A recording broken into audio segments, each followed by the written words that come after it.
최근에 계속해서 솔로몬의 성전 건축 이야기를 나누고 있습니다. 6장 전반부에서 성전의 외관이 어떻게 건축되었는가를 살폈고, 그 후반부에서는 성전 내부를 어떻게 장식했는가에 대해서 알아보았습니다. 외관과 내부 건축을 다 마쳤으니까 그 다음에는 무엇이 나와야겠습니까? 응당 성전에서 사용될 기구들, 도구들이 나와야 하는데, 그 내용은 오늘 본문 다음에서나 나오지요. 오늘 말씀이 솔로몬의 왕궁 건축 이야기니까 성전 건축 이야기와 성전 건축 이야기 사이에 오늘 왕궁 건축 이야기가 소개되고 있다, 이렇게 보시면 됩니다. 성전이 완공된 이후에 13년간에 걸쳐서 왕궁과 여러 건축물들이 이제 건축되는 것, 준공되는 것을 우리가 보게 되는데요. 이렇게 왕궁 건축과 왕궁 건축이 성전 건축 사이에 끼어 있는 이 상황을 어떻게 해석하고 어떻게 이해하는 것이 좋을까? 오늘 말씀에는 그래서 이중성이라고 할 수 있는, 혹은 딜레마라고 할 수 있는 부분이 감춰져 있다, 이렇게 보시면 되겠습니다. 먼저 본문 속으로 들어가 보도록 하겠습니다. 1절에 보니까 솔로몬이 자기의 왕궁을 13년 동안 건축하여 그 전부를 준공하니라. 왕궁 건축에 13년이라고 하는 기간이 소요됐다는 거예요. 13년이라고 하면 물론 오늘날 건축술과는 비교할 수 없지만, 그래도 13년이라는 기간은요 대단한 것입니다. 그러니까 그 규모, 또 그 장식이라고 할지 어떻게 건축했는가, 그 내용이 참 대단했을 것을 우리가 알 수가 있는 대목이죠. 2절부터 8절까지는요 이 왕궁 안에 여러 가지 건축물들이 소개되고 있어요. 내용상 살펴보면 한 5개 정도의 건물, 그것에 대해서 기록하고 있음을 알 수가 있습니다. 첫 번째는 이른바 레바논의 수풀궁이에요. 2절에 보니까 그가 레바논 나무로 왕궁을 지었으니, 자, 레바논 나무로 왕궁을 지었다. 레바논 나무 그러면 1차적으로는 백향목이죠. 다음은 잣나무, 이렇게 앞에서 또 살펴봤는데, 원문에 가까운 의미로는요 레바논의 수풀궁, 이렇게 표현할 수가 있어요. 그만큼 레바논에서 나는 나무들, 백향목이 많이 쓰였다는 것을 의미하는 것입니다. 자, 길이가 100규빗입니다. 너비가 50규빗, 높이가 30규빗, 이렇게 돼 있어요. 간단히 말하면 대략 45m예요. 길이가. 너비는 22.5m 정도 됩니다. 높이는 13.5m, 이 정도 됩니다. 자, 그런데 6장 2절에 보면 이 왕궁이 아니라 성전에 대해서, 성전의 규모에 대해서 기록한 부분이 있는데요. 길이가 60규빗입니다. 너비가 20규빗, 높이가 30규빗으로 되어 있어요. 그러니까 높이 30규빗은 성전과 왕궁이 같은 것입니다. 높이가 같아요. 그러나 길이와 너비는 왕궁이 더 크죠. 그래서 전체적인 넓이를 대략 계산해 보면 약 4.2배의 규모다, 이렇게 볼 수가 있습니다. 자, 그 다음에 2절 내용 가운데 또 뒤에 3절도 그렇네요. 백향목 얘기가 나오고 있어요. 백향목. 자, 백향목 기둥이 4줄이다. 기둥을 백향목으로 했다는 거죠.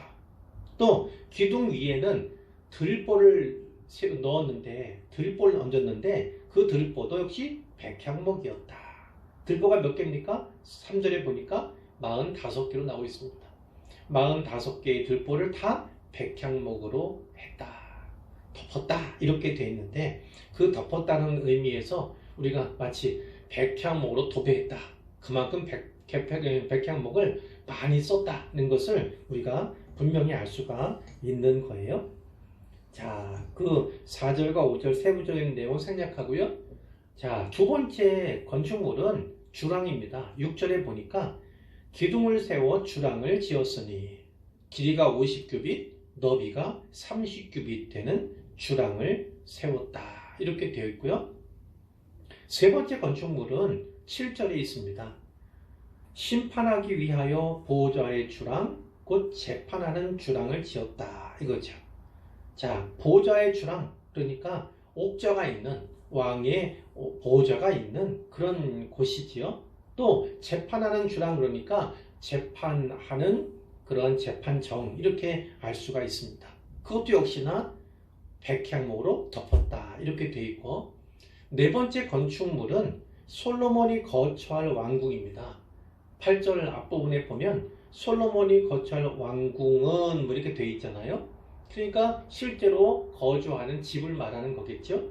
다섯 번째 건축물은요, 8절 뒷부분에 있습니다. 솔로몬이 또 그가 장가든, 그러니까 자기 아내죠. 근데 아내가 하나가 아니라 여러 명입니다. 바로의 딸을 위하여 집을 지었는데 이 주랑과 같더라. 이 주랑은 좀 앞에 나온 재판정입니다. 재판정 그 주랑과 같다는 겁니다. 바로의 딸을 위해서 애굽의 공주를 아내로 맞았는데 그 아내를 위해서 집을 지었다. 별궁을 지었다. 이렇게 보시면 되겠어요. 자, 이어지는 9절부터 12절까지의 말씀에는요, 특별히 이 집들에 그리고 뜰에 사용된 재료들에 대해서 나오고 있습니다. 우리가 눈여겨볼 것은 바로 돌에 관한 거예요. 돌에 관한 것. 9절에 보니까 이 집들은 안팎을 모두 귀하고 다듬은 돌로 지었다. 이렇게 돼 있어요. 톱으로 켠 것들이다 이렇게 돼 있죠. 자, 귀하고 다듬은 돌로 지었다. 자, 10절에 보니까 초석, 특별히 제일 중심이 되는 것 아니겠습니까? 초석은 귀하고 큰 돌로. 11절에 보니까 그 초석 위에는 크기대로 다듬은 귀한 돌이 있다. 백향목도 있다 이렇게 되어 있어요. 12절에도 역시나 다듬은 돌 얘기가 나오고 백향목 판자 이야기가 나오고 있습니다. 맨 마지막에 이렇게 되어 있어요. 마치 여호와의 성전 안뜰과 주랑에 놓은 것 같더라. 이렇게 되어 있죠. 그만큼 재료가 동일했고 또 화려함도 극치를 입었다. 이렇게 볼 수가 있는 거예요. 그러면 이 본문을 통해서 한 가지 더 살펴보도록 하겠습니다. 자, 앞에 제가 말씀드렸어요. 이중성, 딜레마에 대해 말씀드렸습니다. 성전 건축 이야기가 나오는 중에, 아직 끝나지 않은 중에 솔로몬이 자기를 위하여 지은 왕궁 건축 이야기가 들어있는 것을 어떻게 해석해야 하는가. 두 가지로 볼 수 있는 거예요. 양면으로요. 첫 번째는 이런 해석이 가능합니다. 자, 이 설계도상으로 보면 우리가 이것을 그림으로 그릴 수 있다면 바로 이겁니다. 성전하고 왕궁의 벽이 서로 거의 붙어 있다시피 하는 거예요. 그렇게 가까이에 있는 것입니다. 그러니까 이렇게 볼 수 있는 거죠. 성전 건축 이야기 하면서 동시에 왕궁 건축 이야기를 하는 것은 매우 자연스러운 것이다. 이런 견해예요. 뭐 거의 붙어 있다시피 했으니까 뭐 다음 건축물, 근처 건축물을 언급하는 것이 무엇이 잘못이냐 이렇게 이제 볼 수 있다는 거예요.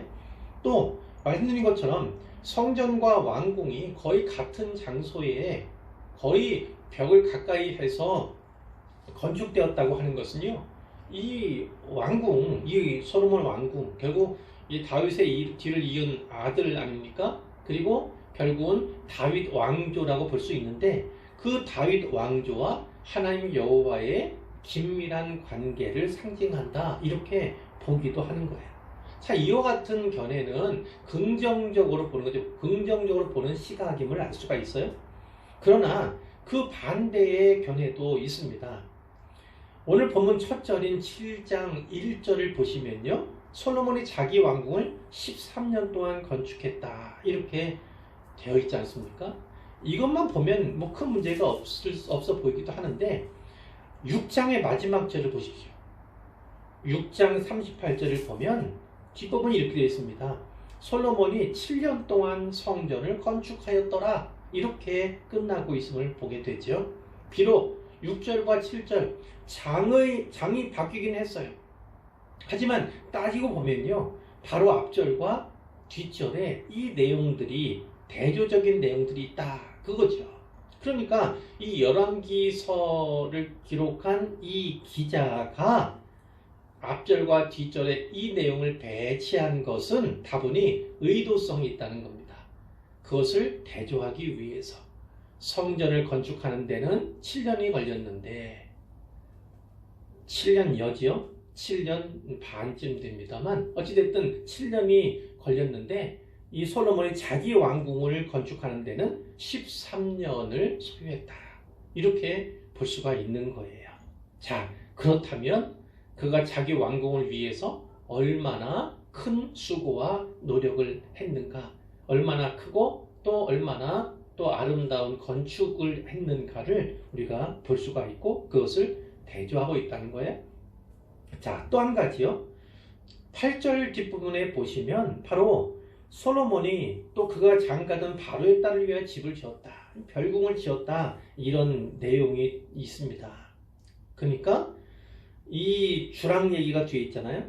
그 주랑은 특별히 재판정과 같더라, 이렇게 제가 읽었는데 이와 같이요, 그 자기 아내를 위해서 특별히 이 바로의 딸을 위해서 집을 지었다는 것을 의도성을 가지고 이 열왕기의 기자가 기록하고 있다, 이렇게 보는 것이죠. 그러니까 결국은 이 이집트 공주, 이 사람은 바로의 딸 아닙니까? 그리고 이 기사를 통해서 또 앞에 3장 1절에도 나온 바가 있는데 이 바로의 기사, 또 바로 공주의 기사를 통해서 우리로 하여금, 독자로 하여금 불안감을 갖게 한다는 것을 우리가 또 살펴볼 수가 있는 거지요. 혹여나 하나님께서 금하신 이방 여인과의 통혼, 이것들, 또 주변에 이방 여인들, 또 그들이 가지고 온 어떤 신상들, 이러한 내용들을 금하고 있는 것이 성경의 내용인데, 그것을 통해서 특별히 이 바로의 딸에 대해서 계속 언급하는 것을 통해서 일말의 불안감을 우리가 가질 수 있도록 열왕기서 기자가 기록하고 있다, 이렇게 살필 수 있다는 거예요. 자, 또 하나 살펴본다면 12절에서 어떻게 끝났습니까? 마치 여호와의 성전 안들과 주랑에 놓은 것 같더라. 마치 여호와의 성전과 같았다. 이건 뭡니까? 왕궁을 짓는 데 사용한 재료와 성전을 짓는 데 사용한 재료가 차이가 없다는 거예요. 거의 차이가 없었다는 거예요. 하지만 앞에서 보았던 것처럼 규모는 성전보다 왕궁이 훨씬 컸다. 이것을 열왕기서의 기자가 강조하고 있다, 이렇게 볼 수 있죠. 이런 것을 보면 다분히 부정적인 내용이 더 중심을 이룬다, 이렇게도 볼 여지가 있다는 거예요. 자, 이제 결론입니다. 자, 역시나 그 이중성에 대해서 또 딜레마에 대해서 말씀을 드리면, 자, 왕궁을 위해서는 13년, 성전을 위해서는 7년, 이런 것입니다. 자, 여기에서 솔로몬의 마음가짐, 처음에 하나님께 드렸던, 그래서 인정받았고 하나님을 감동시켰던 그 마음이 희석되고 있다는 것입니다. 결국 자기를 위해서, 자기의 궁을 위해서 더 많은 수고와 노력을 하고 있다, 이것을 보게 되는 거예요. 그런데 이 성전이라고 하는 것이 어떤 것입니까? 하나님의 처소예요. 그분의 지상 처소 아닙니까? 그분이 머무시는 집. 그렇기 때문에 그분의 임재가 중요하고 그분의 영광이 머물러야 하는 곳이 바로 그곳이지 않습니까? 그러나 그 이후에 어떻게 되죠? 약 400년가량 이 성전이 존속하다가 결국은 바벨론에 의해서 완전히 회파되는, 무너지고 또 부서지는 그런 참혹한 결과를 보게 되는 거예요. 처음에는 이것에 쏟은 정성이 대단했지만, 갸륵했지만, 그러나 그 안에 하나님의 영광이 머물지 못하고 하나님의 임재가 사라지는 그 때가 될 때에 이 성전은 아무리 아름답게 건축이 되었다 할지라도, 그가 아무리 큰 희망과 소망을 가지고 건축했다 할지라도 그 건축물로서는 아무런 의미가 없는 것이다, 이렇게 볼 수가 있는 거예요. 언제라도 무의미해지고 언제라도 무너질 수 있는 것이 성전이다, 이렇게 보시면 틀림이 없습니다. 그러나 이 성전은 건축물로서의 성전을 말하는 것이지요. 예수님께서 친히 성전이 되셨고, 또 주님을 믿고 따르는 우리들을 성전으로 삼아 주신 것을 우리가 다시금 기억해야 하는 것이죠. 아마도 이 1차 독자들, 열왕기서를 처음 접했을, 또 들었을 1차 독자들이 누굽니까? 바벨론에 포로되어 갔던 사람들이지요. 이 대목을 읽으면서 또 들으면서 어떤 생각이 들었을까요? 감사와 탄식이 교차하지 않았을까? 우리는 이렇게 볼 수가 있는 것입니다. 오늘날 신자인 우리들도 마찬가지입니다. 우리가 건축물이 아니라 사람으로서의 교회죠. 믿음의 공동체로서의 교회, 하나님의 임재가 있고 영광이 있는 곳이지만, 머물러 있지만 우리에게 그것에 안주하거나 혹은 이 솔로몬이 마음을 점차 빼앗겨 가는 것처럼 세상의 마음을 더 치심하는 것처럼 이렇게 세상의 영광에 미혹되게 된다면 후회밖에 남을 것이 없다. 하나님의 영광과 임재가 머물러 있지 않은 교회는 교회일 수 없다는 사실을 분명히 우리가 깨달아야 하는 것입니다. 오늘 본문에서 또한 이 왕궁의 안팎에, 그것은 왕궁만 아니라 사실 성전도 마찬가지지만 석재들이 있어요. 돌들이 있음을 우리가 보았습니다. 특별히 9절 이하의 말씀이었는데, 제가 특히 돌에 대해서 말씀드린 부분이 있죠. 9절에 보니까 귀하고 다듬은 돌. 자, 또 11절에 보니까 크기대로 다듬은 귀한 돌. 12절에 다듬은 돌. 가장 많이 나오는 표현이 무엇이냐면, 돌은 돌인데 다듬은 돌이라고 하는 표현이 가장 많이 나오고 있음을 우리가 볼 수가 있습니다. 자, 우리 속담에 이런 표현이 있죠. 모난 돌이 정 맞는다. 모난 돌이 정 맞는다. 이런 속담이 있습니다. 결국은 우리의 모습이, 우리의 성품이 다듬어져야 된다, 그것을 말하는 것이겠죠. 그렇기 때문에 우리가 내 생각이나 내 입장이나 내 상황, 이것을 중심에 놓아서는 안 되는 것입니다. 늘 중심에는 하나님의 말씀이 있고 그분의 약속이 있어야 하는 것이죠. 내 생각이 다르다고 해서, 내가 처한 상황이 특수하다고 해서, 내 입장이 다르다고 해서 그것을 그 모난 표현대로 그렇게 말하고 혹은 그렇게 행동한다면 그것은 정맞을 짓이 틀림이 없다, 이렇게 말씀을 드릴 수 있어요. 디모데후서 2장 20절 21절에 우리가 잘 아는 말씀이 있잖아요. 큰 집에는 금그릇과 은그릇뿐 아니라 나무그릇도 있고 질그릇도 있는 거예요. 귀하게 쓰는 것도 있고 천하게 쓰는 것도 있지요. 그러니까 누구든지 이런 것에서 자기를 깨끗하게 하면 귀히 쓰는 그릇이 되어 거룩하고 주인의 쓰심에 합당하며 모든 선한 일에 준비함이 되리라, 이런 말씀이 있습니다. 우리의 목표는요, 하나님께서, 주님께서 쓰시기에 합당한 그릇이 되는 것입니다. 그래서 모든 선한 일에 준비된 그런 하나님의 사람이 되는 것이 우리가 해야 할, 또 우리가 가야 할 목표이며 길인 것이죠. 그러기 위해서는 다듬어져야 한다는 겁니다. 연마되어야 하고 때로는 연단되어야 한다는 것을 성경이 우리에게 분명히 말씀하시는 것이죠. 깨끗해지기 위해서, 거룩해지기 위해서, 하나님께서 쓰시기에 합당해지기 위해서 우리는 부단히 다듬어져야 하는 거예요. 그러나 그 깨끗함, 그 거룩, 그 다듬어짐의 기준이 어디에 있습니까? 오직 말씀 가운데 있음을 우리가 잊어서는 안 되는 거지요.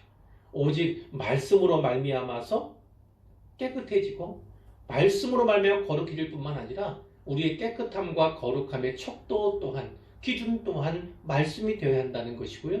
어떻게 다듬어져야 합니까? 성경대로 다듬어져야 합니다. 그러나 그 기준 역시도 성경이 우리에게 요구하는 척도와 기준과 같이 다듬어져야 한다는 것을 분명히 말씀해주고 있는 것입니다. 우리는 다 신앙인들이죠. 신앙의 인격, 믿는 자의 믿음의 인격까지 연마해 가는 우리가 되었으면 좋겠습니다. 그래서 하나님께서 쓰시기에 합당하며 그분을 기쁘시게 하는데 선하게 사용되는 모든 교우들이 되었으면 좋겠습니다.